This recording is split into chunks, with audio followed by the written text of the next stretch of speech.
सरल तरीका है उन जगहों पर चुप रहना जहां शब्दों से ज्यादा मौन की जरूरत होती है। मौन ही वह कुंजी है जो आत्म अधिकार और शांति का मार्ग खोलती है। नमस्कार दोस्तों, स्वागत है आप सभी का आपके अपने चैनल बुद्ध आज की इस कहानी की ओर। बहुत समय पहले की बात है। मगध राज्य के एक छोटे से गांव में एक युवक रहता था जिसका नाम अंशुमान था। वह बहुत ही अधीर और गुस्सैल स्वभाव का था। छोटी छोटी बातों पर बहस करना और हर बात का उत्तर तुरंत देना उसकी आदत बन चुकी थी। धीरे धीरे उसके इस स्वभाव के कारण लोग उससे कतराने लगे। अंशुमान खुद भी इस बात को महसूस करता था कि उसका स्वभाव उसके जीवन में शांति और खुशियां लाने के बजाय तनाव और अकेलापन बढ़ा रहा है। लेकिन वह समझ नहीं पा रहा था कि उसे इस स्थिति से कैसे बाहर निकलना चाहिए। एक दिन उसने सुना कि पास के जंगल में भगवान बुद्ध का प्रवचन हो रहा है। बुद्ध के बारे में उसने बहुत कुछ सुन रखा था। उनकी करुणा, उनका ज्ञान और उनके द्वारा दी गई जीवन की शिक्षाएं। यह सुनकर अंशुमान ने सोचा, शायद मुझे मेरे सवालों के जवाब वहां मिल जाएं। वह जल्दी ही प्रवचन स्थल पर पहुंचा। वहां बड़ी भीड़ जमा थी। बुद्ध अपने सरल और स्पष्ट शब्दों में जीवन की गहराइयों को समझा रहे थे। उसी समय बुद्ध ने सभा को संबोधित करते हुए कहा, यदि तुम अपने जीवन में सच्चा बदलाव लाना चाहते हो तो 10 जगहों पर चुप रहना सीखो। यह सुनकर अंशुमान को कुछ आशा की किरण दिखी।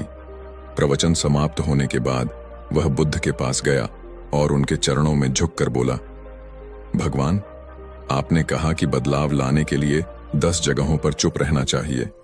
कृपया मुझे विस्तार से समझाइए कि ये 10 जगहें कौन सी हैं और मैं उन्हें अपने जीवन में कैसे अपना सकता हूं। बुद्ध मुस्कुराए और बोले, यह जानने के लिए तुम्हें धैर्य, अनुशासन और आत्मनिरीक्षण की आवश्यकता होगी।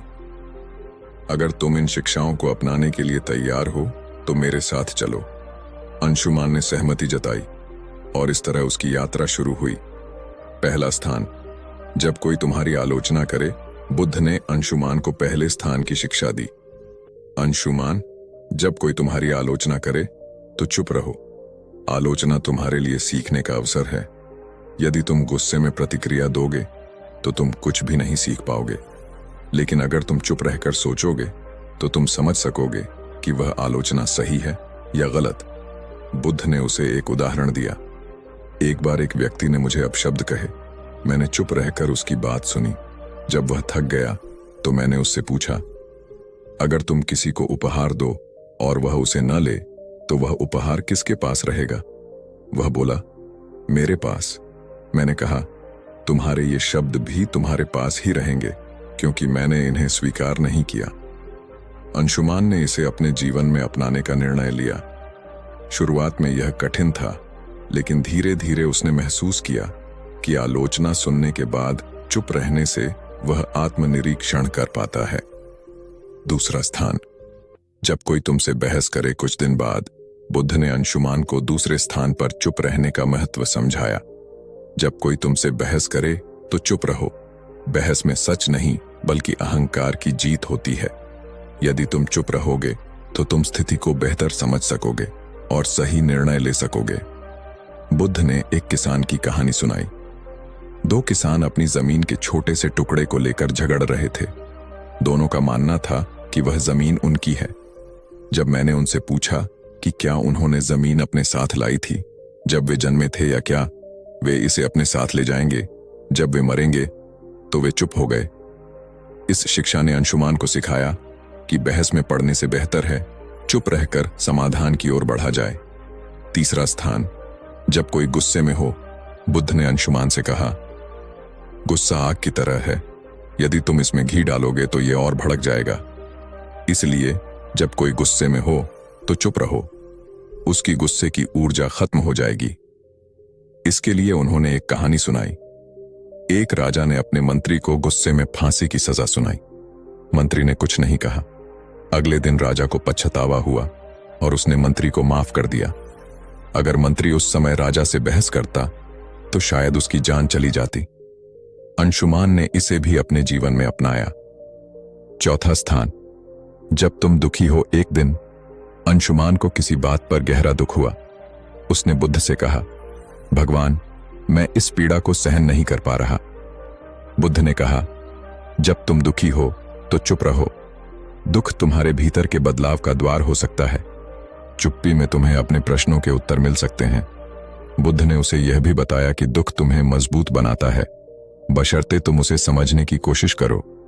5वां स्थान, जब कोई तुम्हें उकसाए। बुद्ध ने अंशुमान से कहा, जब कोई तुम्हें जानबूझकर उकसाए तो चुप रहना ही सबसे बड़ा उत्तर है। यह तुम्हारी शक्ति और धैर्य को दर्शाता है।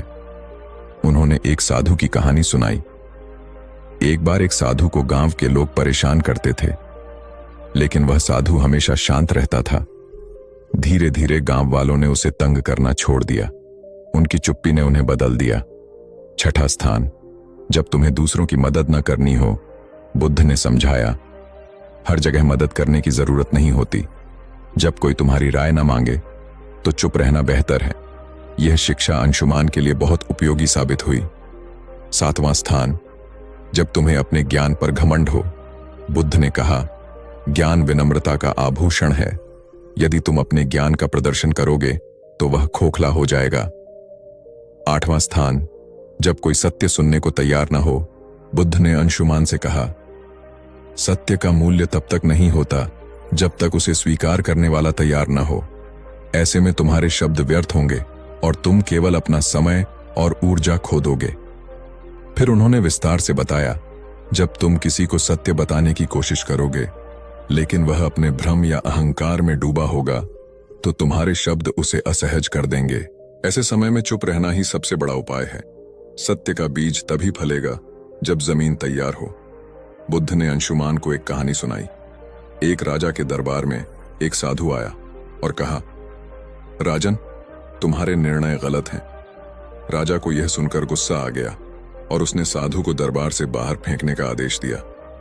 साधु ने जाते जाते कहा, सत्य कहने का समय अभी नहीं आया। जब तुम्हारा मन इसे समझने के लिए तैयार होगा तब मैं लौटूंगा। वर्षों बाद राजा ने अपनी गलतियों से सीख ली और साधु को फिर से बुलाया।